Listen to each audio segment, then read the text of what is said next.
ખેડૂત એ તો જગતનો તાત કહેવાય, જગતનો પાલનહાર। ખેડૂત માટે અનેક યોજનાઓ આવતી હોય છે અને હવે ખેડૂત પણ આધુનિક બન્યા।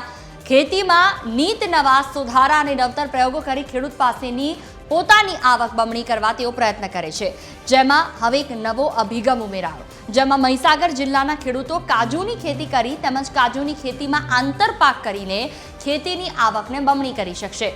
મહીસાગર જિલ્લાના ગોદર ખાતે વનપંડિત મણીલાલ પટેલે જિલ્લા સહિત રાજ્યના ખેડૂતોને આર્થિક રીતે સદ્ધર કરવાની નેમ લીધી છે, જે અંતર્ગત ધરતીપુત્રો કાજુની ખેતી કરીને આર્થિક રીતે વધુ મજબૂત બની શકશે। ત્યારે મણીલાલ પટેલે કાજુની ખેતી સાથે સાથે મલબારી લીમડા, ટીસ્યુ નીલગિરી અને ફળપાકમાં આંબા, જામફળ, સીતાફળ સહિતની ખેતી સામાન્ય ખેડૂતોને આર્થિક રીતે સદ્ધર બનાવવા માટેની જહેમત ઉઠાવી છે, જેમાં મિશન મંગલમ યોજનાના માધ્યમથી ગામે ગામ કાજુની ખેતી કરવા એક સફળ પ્રયાસ કરવામાં આવી રહ્યો છે।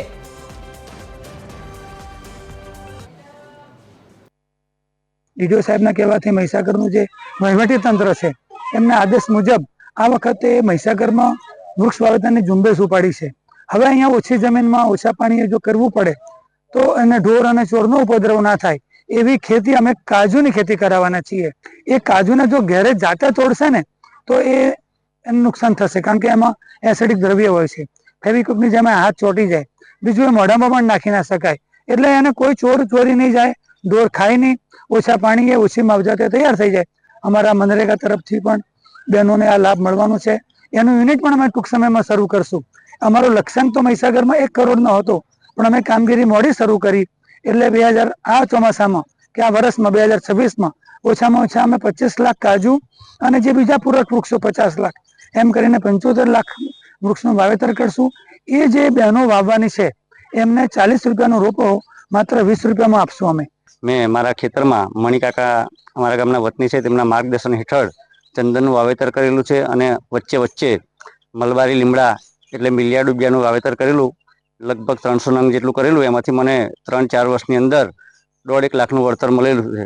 એટલે પરંપરાગત ખેતીમાં કશું વળતર ન મળતા મણિકાકાએ સલાહ આપી કે ભાઈ વૃક્ષોનું વાવેતર કરો, અને મને સારું એવું એમાંથી વળતર મળેલું છે અને અત્યારે ચંદન બી સારી હાઇટમાં થયા છે। ભવિષ્યમાં એનું પણ સારું અમને વળતર મળશે।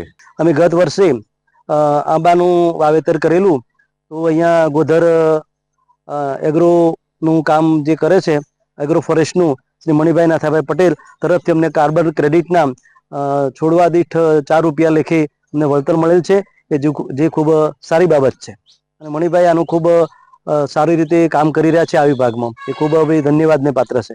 બાવન પાટીદાર સમાજ આયોજિત એમાં ગયા વર્ષે જામફળીના 4500 રોપાઓ અમે વિતરિત કર્યા હતા। આ વર્ષે 4500 રોપા સીતાફળીના પણ અમે અમારા સમાજના દરેક ઘર દીઠ વિતરણ કરવાનું આયોજન કર્યું છે, અને મણિભાઈ પટેલ ની નર્સરીમાંથી અમે રોપા લઈએ છીએ અને એમનું માર્ગદર્શન અમને ખૂબ સારું મળી રહેલ છે।